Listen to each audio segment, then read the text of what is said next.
അസ്സലാമു അലൈക്കും വറഹ്മത്തുള്ളാഹി വബറകാതുഹു.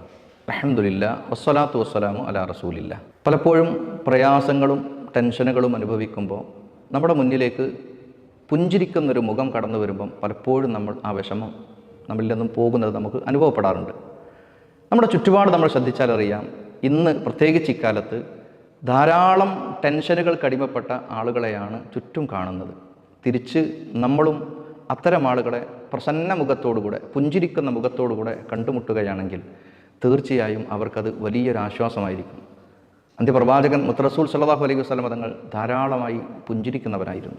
നമുക്കും നമ്മുടെ സഹോദരൻ നോക്കി പുഞ്ചിരിക്കാം. പ്രവാചകൻ സല്ലല്ലാഹു അലൈഹി വസല്ലം തങ്ങൾ പറഞ്ഞല്ലോ, ലാ തഹ്ഖിറന്ന മിനൽ മഅറൂഫി ഷൈഅ വലൗ അൻ തൽഖ അഖാക ബിവജ്ഹിൻ തലീഖ്. പുഞ്ചിരിക്കുന്ന പ്രസന്ന മുഖത്തോടുകൂടെ തൻ്റെ സഹോദരനെ കണ്ടുമുട്ടുക എന്നുള്ളത് അതുപോലും നിസ്സാരമായ ഒരു കാര്യമായി തള്ളരുത്, പുണ്യമാണ് എന്ന്. ആ പുണ്യം നമുക്ക് നേടിയെടുക്കാം. നന്നായി പുഞ്ചിരിക്കാം.